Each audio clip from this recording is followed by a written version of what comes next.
नमस्कार, रणरागिणी न्यूजमध्ये आपले स्वागत। आयुष कोमकर हत्या प्रकरणात पुणे पोलिसांनी पत्रकार परिषद घेऊन महत्त्वाची माहिती दिली आहे। ही हत्या जुन्या टोळी युद्धाचा बदला घेण्यासाठी करण्यात आल्याचे पोलिसांनी सांगितले। या प्रकरणात आंदेकर कुटुंबातील प्रमुख आरोपींसह अनेकांना अटक करण्यात आली आहे। गुन्हेगारच मुख्य आरोपी आहे, तो याला गँगवॉर म्हणणं फारसं संयुक्तिक होणार नाही। आपण जर याच्याकडे बघितलं आणि अनेक मीडियामध्ये पण ते प्रसार माध्यमांमध्ये ते छापून आलंय की हा त्यांच्या घरातलाच काहीतरी गृहकलश आहे आणि त्याच्यातनंच हा सगळा प्रकार हा घडताना दिसून येतो।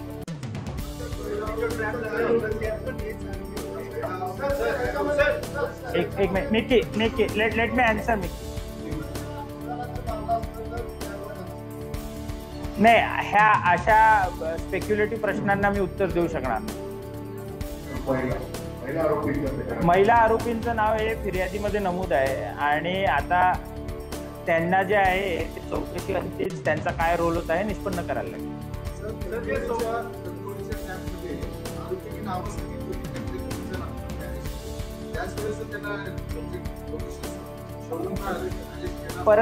परत ह्या जर तरला माझ्याकडे काही उत्तर नाही आहे।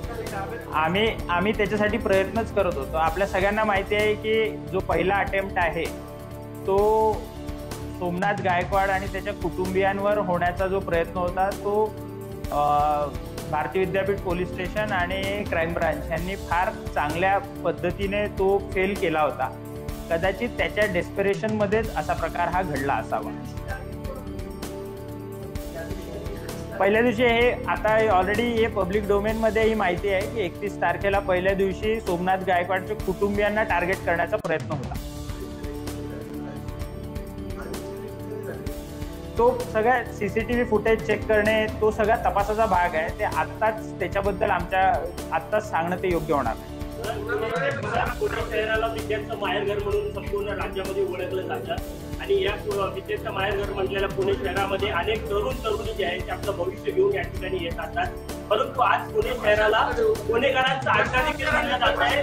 सर्वसामान्य नागरिकांनी पोलीस प्रशासनाकडे नेमकी कशा पद्धतीने अपेक्षा ठेवावी असा प्रश्न निर्माण होतोय, त्यावर काय नाही। ह्या निमित्तानं मी सर्वसामान्य नागरिकांना एवढंच आश्वस्त करू इच्छितो की इथली कायदा आणि सुव्यवस्था अबाधित राखण्याकरता जे काही करणं आवश्यक आहे ते सगळं करण्यात येईल।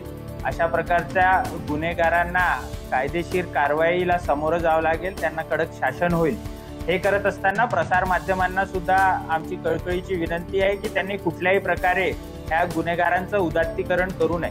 ह्यासोबतच त्यांचे जे इंस्टाग्रामवरचे फॉलोअर्स आहेत, सपोर्टर्स आहेत, त्यांना पण ट्रॅक करण्याचं काम हे ऑलरेडी आम्ही सुरू केलेलं आहे आणि त्यांच्यावर सुद्धा योग्य ती कायदेशीर कारवाई करण्यात सध्या याच्यामध्ये आमचे 2 वेपन्स हे रिकव्हर झालेले आहेत। ते सगळ्या तपासांती ते क्लिअर होईल ना।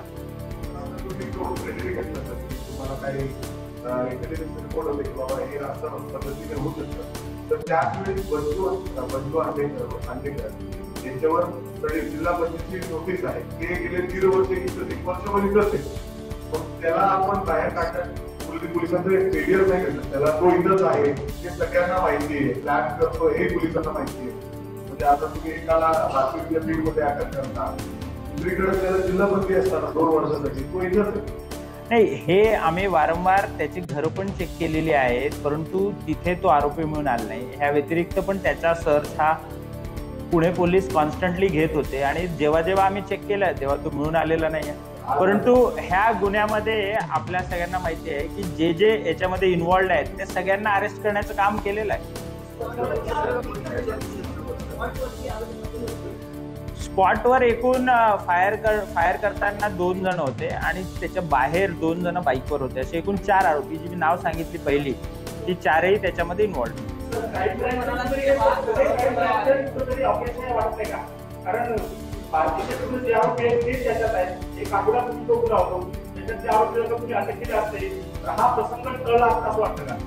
मी जसं मगाशीच म्हटलं की ह्या जर तरला उत्तर देऊ शकत नाही। आम्ही त्याच्यासाठी पूर्ण प्रयत्न करतच होतो। ही तर वस्तुस्थितीच आहे।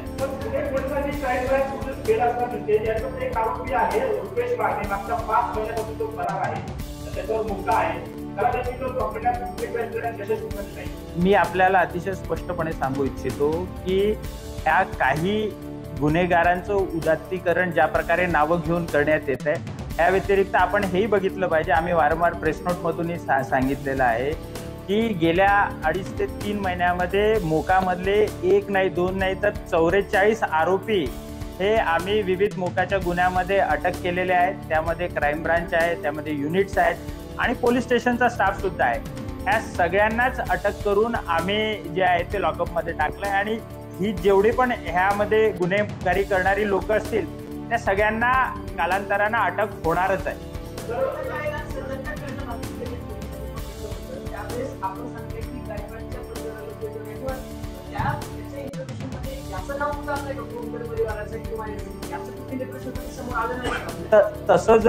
तसं आलं नाही म्हणूनच अशा प्रकारची घटना ही होऊ शकली.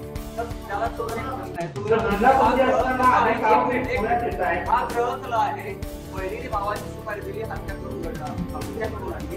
तुम्हाला असं वाटतंय का पोलिसांना की काही होऊ शकतं हे सुद्धा यांच्या नात्याची कुठलीही पाळणार नाहीत आणि असं होऊ शकतं त्यांच्या टार्गेटवर हे असतं? आपण एक गोष्ट लक्षात घ्या की पोलिसांना जे जे करणं शक्य होतं, क्राईम ब्रांच असेल आणि स्थानिक पोलीस असेल, यांनी सर्वतोपरी प्रयत्न केलेले आहेत. इनफॅक्ट हा जो पहिला 31 तारखेचा जो काही कट होता तो पोलिसांनीच उघडकीस आणला आणि त्याच्यावरच काम करणं सुरू होतं.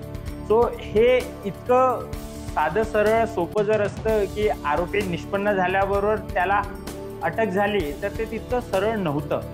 म्हणूनच आम्ही त्याच्या प्रयत्नात होतो. ते वर्कआउट करत असतानाच ही दुसरी घटना घडली.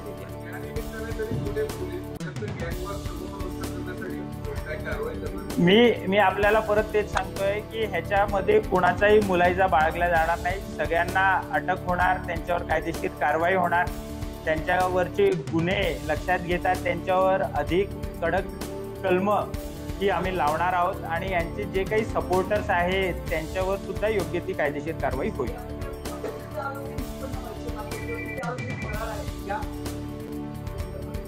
ह्यामध्ये एकूण 13 आरोपी आहेत.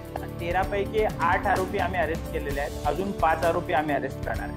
या व्यतिरिक्त मला या निमित्तानं सगळ्यांना हे आवाहन करायचं आहे की ह्या गँगच्या विरुद्ध जर कोणाच्या काही तक्रारी असतील तर त्यांनी सुद्धा समर्थ खडक ह्या भागामध्ये ह्या पोलीस स्टेशनला संपर्क करावा आणि कोणाच्या काही तक्रारी असतील त्यांनी पण आपले FIR नोंदवावे.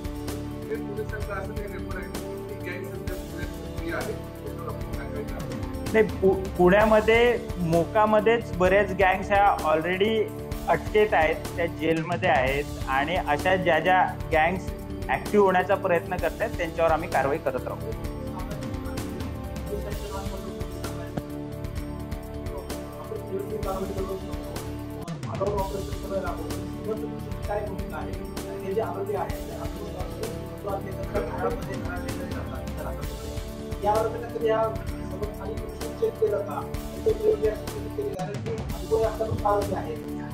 हे जेही आरोपी आहेत त्यांच्यावर समर्थ पोलीस स्टेशन असेल, क्राईम ब्रांच असेल, यांनी वेळोवेळी चेक पण केलं आहे, प्रिव्हेंटिव्ह ऍक्शनही घेतली आहे आणि त्या प्रेस नोट सोबत गरज पडली तर प्रिव्हेंटिव्ह ऍक्शनची सुद्धा माहिती आम्ही शेअर करू.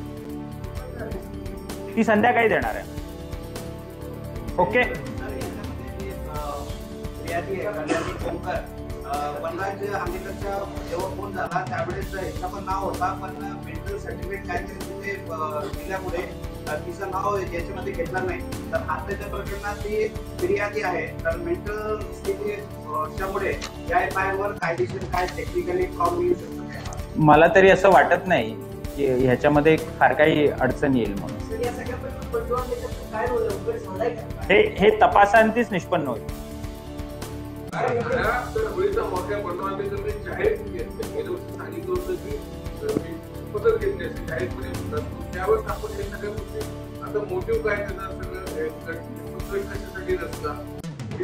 हे सगळं त्या संबंधित आरोपीच्या इंट्रोगेशन नंतरच ते क्लिअर होईल. हे नाही कर देता हूं. ठीक आहे. अशाच ताज्या बातम्या पाहण्यासाठी आमचं YouTube channel Ranragini news like, share, subscribe करा.